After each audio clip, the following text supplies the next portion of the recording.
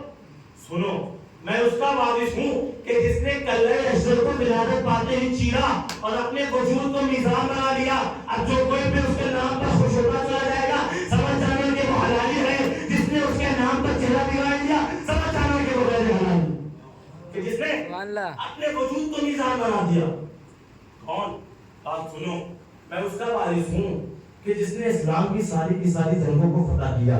کیا کیا؟ بدر کو فتح کیا، احد کو فتح کیا، خیبر کو فتح کیا، خندق کو فتح کیا، حنین کو فتح کیا، نہروان کو فتح کیا، جمل کو فتح کیا، صفین کو فتح کیا، اسلام کی ساری جنگوں کو فتح کیا۔ جب جنگ میں اس کی تلوار ٹوٹی تو لا فتح الا علی اللہ صاحب اللہ ذوالجلال کا مطلب آیا۔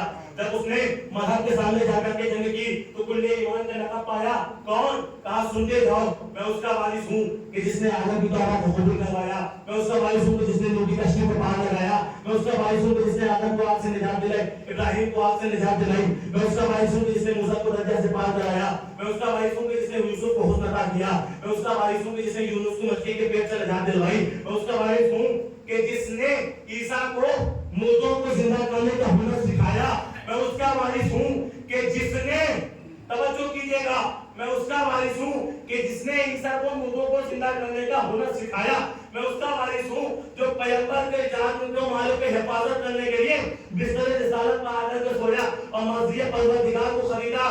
کون؟ کہا سنتے جاؤ، میں اس کا وارث ہوں کہ جو مومن کی شفاعت کرنے والا ہے، میں اس کا وارث ہوں کہ جو مومن کی سراہنے والا ہے، میں اس کا وارث ہوں کہ جو مومن کے قبر کے حساب و کتاب کا جواب دینے والا ہے، میں اس کا وارث ہوں کہ جو بتانے والا ہے کہ تمہارا خدا کون ہے، تمہاری کتاب کون ہے، تمہارا کعبہ کون ہے، تمہارا پروردگار کون ہے؟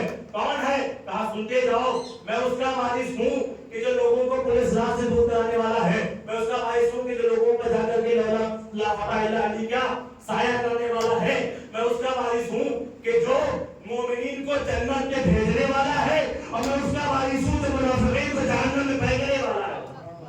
آپ لوگوں نے پوچھا کون ہے وہ کہ جس کے اتنے فضائل ہیں اور ہمارے درمیان سے گزر بھی گیا، ہم کو پتا بھی نہ چل پایا؟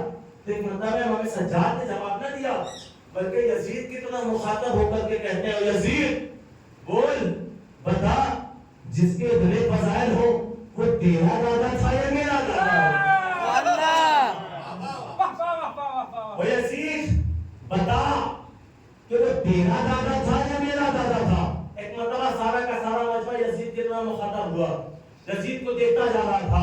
امام سجاد کہہ رہے ہیں یزید بول، یزید بتا، یزید بولتا کیوں نہیں ہے، یزید خاموش کیوں ہے؟ اب وہ دربار یزید، توجہ کیجئے گا، اب وہ دربار یزید کہ جہاں لوگ یزید کو مولا کہنے والے، سید کہنے والے، آقا کہنے والے، سردار کہنے والے، سر کو جھکا دینے والے، ہاتھوں کو جوڑ لینے والے، اس مقام پر یزید سے کہہ رہے ہو یزید بول، یزید بتا، یزید بول۔ اب یہاں پر لگ ہی نہیں رہا ہے کہ کوئی قیدی کسی بادشاہ سے بات کر رہا ہو، لگ ایسا رہا ہے کوئی بادشاہ اپنے نمک حرام غلام کو اسی شخصیوں کے لیے ڈانٹ رہا ہو۔ ہمیں سجاد کہہ رہے ہیں یزید بول، یزید بولتا کیوں نہیں؟ یزید بتا نا جس کے اتنے فضائل ہیں وہ تیرا دادا تھا یا میرا دادا تھا؟ اب یزید نے مرتبہ تمہارا تو حکم دیا کہ اگر سید سجاد کو روکنا ہے تو کیا کیا جائے؟ تو مشاوروں نے کہا کہ اذان دو۔ ایک نہیں، یہی تو ہے نا کہ جب نام علی کو زلزلات چلتی ہے تو لوگ بیچ میں لے کر کے چلے آتے ہیں اذان، نماز۔ میں جملہ کہنا چاہتا ہوں اشارے میں، بھائی ویڈیو بن رہی ہے، سمجھ جائیے گا۔ لوگ علی کے نام کے ذوالفقار سے بچنے کے لیے خدا کا سہارا لیتے ہیں، خدا ہی بنانے جاتے ہیں۔ احمد کو تمہیں کیا پتا خدا نے اپنے گھر کو ہی بنوایا ہے علی کو بنوانے کے لیے۔ خدا نے اپنے گھر کو ہی بنایا ہے بھائی علی کو بنوانے کے لیے، مطلب کون ایسا ہے؟ مریم تھی، بیت المقدس کی خادمہ تھی، خدا نے کہہ دیا جاؤ یہاں سے، یہ عبادت خانہ ہے، یہاں عبادتیں ہوتی ہیں۔ علی کے لیے کیوں نہ تھا؟ کیوں؟ تو اس لیے کیونکہ آدم سے ہی انتظام بنوا رکھا تھا علی کا۔ بھائی کاذب کو جناب آدم ہی نے سب سے پہلے بنوایا ہے، اذان محترم اب مؤذن آ کر کے ایک نہیں دو نہیں بلکہ 7 مؤذن آ کر کے کہہ رہے ہیں اللہ اکبر. ایک مرتبہ امام سجاد خاموش ہوئے, خاموش ہو کر کے کہتے ہیں میرا جان, میرے مال, میرا ایمان, میرا وجود, میرا خون, میری ہڈی, میرا گوشت, سارا کا سارا اس خدا کا قربان. امام سجاد نے ایک دس اور دیا کہ دیکھو ہم کوئی دین کے باغی نہیں ہے بلکہ ہم خدا والے ہیں جو اپنی جان مال عزت و آبرو خدا کے لیے قربان کرتے ہیں. مرتبہ مؤذن نے کہا اشہد ان لا الہ الا اللہ, امام سجاد نے کہا اشہد ان لا الہ الا اللہ. ایک مرتبہ مؤذن کہتا ہے اشہد ان محمد رسول اللہ. اب جیسے ہی اشہد ان محمد رسول اللہ کی آواز آنا تھا امام سجاد نے کہا وہ مؤذن خاموش ہوتا ہے پیسے کے لیے. ایک مؤذن کو خاموش کرا کر کے یزید کے طرف مخاطب ہو کر کے کہتے ہیں اور وہ یزید کا دربار, یزید کا تخت کہ جس پہ یزید نے پلانی کر رکھی تھی, اونچائی پہ جا کر کے زیر سجاد سے بولے گا کہ جب میں نے تجھے آزاد کیا. اب وہ دربار میں اس تخت پر جا کر کے ایک مرتبہ یزید اونچائی پہ تو بیٹھا ہوا ہے لیکن خدا کی فطرت دیکھیے کہ یزید اونچائی پر جا کر بھی سر جھکا کر کے بات کر رہا تھا, سجدے کے سجاد سر اٹھا کر کے بات کر رہے تھے.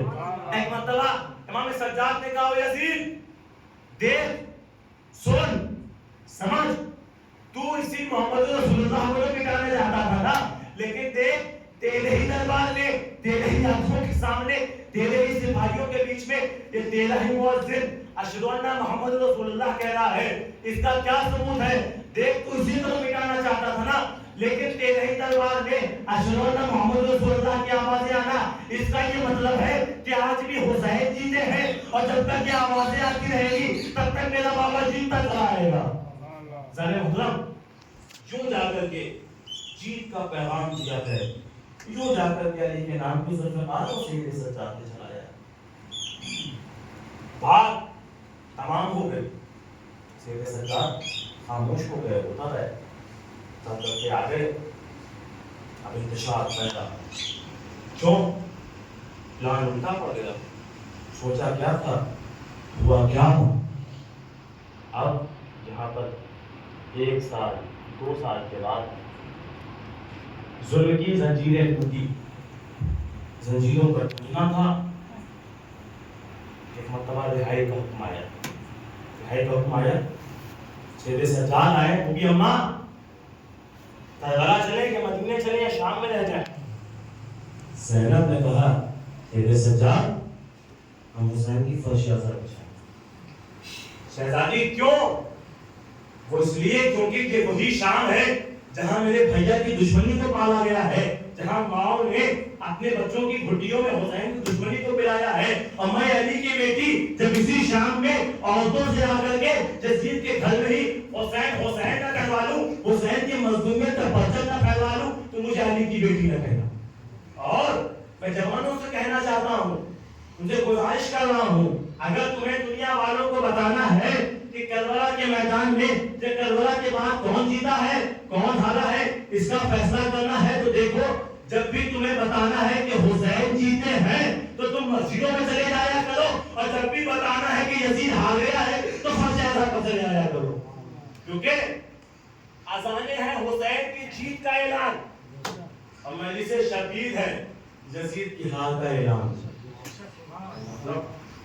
قافلہ دیہا ہو گیا, قافلہ دیہا ہو گیا, سب لوٹ کر کے گھر کو چلے آئے. لیکن مجھے سمجھ میں نہیں آ رہا ہے, یقین مانیے خدا کی قسم اولاد والے بیٹھے ہو, کہاں سے شروع کریں مسائل بتاؤ. اگر کسی کا نام سکینہ ہو اور سکینہ کے معنی پتہ ہے کیا ہے, سکون دینے والی, لیکن تم نے کربلا کی تاریخ میں اصل کے بعد سے لے کر کے شام کے قید خانے تک کبھی کہیں پڑھا کہیں سنا کہ سکینہ کو سکون ملا, کہیں ملا نہ. اتنی مظلوم ہے, کیا پڑھوں. یقین مانیے کہ 4 برس کی بچی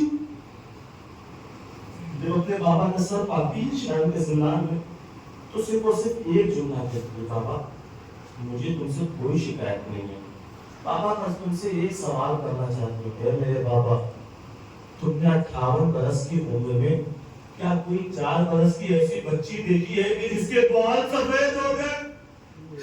اے بابا میرے بال سفید ہو گئے، اے بابا تمہیں پتا ہے کہ جب تمہاری شہادت ہو گئی بابا اشقیا ہمارے خیموں میں چلے آئے تھے، بابا بابا ہماری چادروں کو چھین لیا گیا تھا، بابا بابا جب 9 ذی الحجہ کو جب مسلم کی شہادت ہوئی تھی تو ان کی بیٹی رقیہ کو بابا تم نے پاس بلا کر کے سر پر دست شفقت پھیرا تھا، بابا بابا گوشوارے پلائے تھے نا، بابا بابا یہ کہا تھا کہ تمہارا بابا نہیں ہے تو کیا ہوا، حسین تمہارا بابا ہے، سر میں ہاتھوں کو پھیرا تھا، بابا میں وہی کھڑی ہو کر کے سارا منظر دیکھ رہی تھی، بابا مجھے لگا کہ جب کسی کا باپ مر جاتا ہے تو گوشوارے پلائے جاتے ہیں، سر میں دست شفقت پھیرا جاتا ہے، لیکن بابا جب میں یتیم ہوئی مجھے تو ایسے ہی لگا تھا کہ میرے سر پر دست شفقت پھیری جائے گی، لیکن بابا قیامت ہو گئی، اشقیا ہمارے خیموں میں چلے آئے، اے بابا ہمارے خیموں میں آگ لگا دی، اے بابا ذرا دیکھو یہ وہی نیا کرتا ہے جو وقت آخر تم نے ہمیں پہنایا تھا، لیکن اسی آگ میں اے بابا میرا یہ نیا کتا جل گیا، اے بابا تم نے وقت رخصت مجھے گوشوارے پہنائے تھے نا بابا، جس طریقے سے رقیہ کو پہنائے تھے بابا، ایک لائن میرے قریب آیا بابا، مجھے لگا کہ وہ سر پر دست شفقت پھیرے گا بابا، لیکن بابا قیامت ہو گئی، اے بابا اس نے اتنی زور سے میرے گانوں پر دھماکے مارے بابا، اے بابا میں زمین کربلا پڑے، اے بابا میں اٹھ نہ سکی، اے بابا میں جب غش سے بیدار ہوئی ایک دوسرا لائن میرے قریب آیا، مجھے لگا کہ بابا وہ مجھے دلاسے دے گا، اے بابا وہ مجھے سہارا دے گا، اے بابا وہ مجھے سنبھالے گا، لیکن بابا قیامت ہو گئی، اس نے میرے کانوں پر ہاتھ ڈالا، اے بابا وہ گوشوارے تم نے جو پہنائے تھے نا بابا، اے بابا وہ اتر نہیں رہے تھے، وہ اسی کو چاہ رہا تھا، اے بابا ایک مرتبہ شرم نے میرے گوشواروں کو اتنی شدت سے کھینچا ہے نا بابا، اے بابا میرے کانوں کی لبیں پڑ گئی، اے بابا میرے کانوں سے خون جاری ہو گیا، اے بابا دیکھو میرے کان ابھی بھی زخمی ہے، بابا کیا عرض کروں تم سے کہ تمہاری سکینہ پر کیا گزر گئی، بابا تمہاری سکینہ کو تمہارے سینے پر نیند آتی تھی، لیکن تمہارے بعد بابا سکینہ سو نہ سکی ہے، کیوں نہ سو سکی ہے، بس آخری بات عرض کرتا چلو، سونے کی کتنی کیفیت ہوتی ہے، 4 کیفیت ہوتی ہے، انسان پیٹ کے ذریعے سے سوتا ہے، سینے کے ذریعے سے سوئے گا، دائیں جانب کروٹ لے گا، بائیں جانب کروٹ لے گا، سکینہ سوئے تو کیسے سوئے، پشت شبہ کے ہتھیاروں سے زخمی ہے، سینہ بے تجامہ ہونٹوں کی وجہ سے سلا ہوا ہے، ہاتھوں کو پسے پشت اتنی شدت سے باندھا گیا ہے کہ رسیوں کا زخم تازہ ہے، سکینہ سوئے تو کس انداز میں سوئے، ہاں ایک مرتبہ سکینہ کہتی ہے بابا میرے ساتھ سب سے زیادہ مشکل کا وقت کب آیا تمہیں پتہ ہے نا بابا، کہا بابا میرے ساتھ سب سے زیادہ مشکل کا وقت تب آیا کہ بابا ایک رسی تھی 12 گلے بندے تھے، سب سے آگے بھیا سجاد تھا، جب میرا بھیا اپنی گردن کو اٹھائے اے بابا میرے پاؤں زمین کربلا سے اٹھ جاتے تھے، اے بابا میں ہواؤں کے درمیان آ جاتی تھی، اے بابا میری گردن پر نگاہ کرو، دیکھو میرے بابا میری گردن زخمی ہے، الغرض بابا سے شکایتیں کرتے ہوئے اپنے مصائب کو پڑھتے ہوئے سکینہ نے آنکھ بند کی، امام سجاد نے بابا کے سینے سے سکینہ کے سینے سے بابا کے سر کو ہٹایا، چند لمحے گزر گئے، گزر جانے کے بعد سکینہ بیدار نہ ہوئی، ایک مرتبہ سید سجاد نے شانوں کو ہلایا، سکینہ اٹھو ہم نہا ہو گئے، سکینہ سکینہ ہم نہا ہو گئے، چلو گھر چلے، کوئی آواز نہیں، ایک مرتبہ سکینہ جو آواز دیتے ہیں کوئی آواز نہیں، ایک صدا دیتے ہیں اے پھوپھی اماں قیامت ہو گئی، ارے وہ بچی جو شام کے زندان کے دروازے پر روز آ کر کے کہتی تھی بھیا ہم گھر کب جائیں گے، بھیا ہمیں مدینہ کب نصیب ہوگا، لیکن اے پھوپھی اماں دیکھو ہمیں مدینہ جانا تو نصیب ہوا، لیکن اے پھوپھی اماں ہماری بہن وہ جو وراثت وہ امانت جو بابا نے تمہیں سونپی تھی وہ سکینہ شب کے تازیانے سہتے ہوئے ظلم کی سختیاں سہتے ہوئے ہم سب کو چھوڑ کے اس زندان شام میں رخصت ہو گئی. مسیحهم بسینا سلام علیکم مختلفین انا للہ فإنا إليه راجعون. جزم کا مسائل ہی بنو ما لها ہمارے مختصر اثر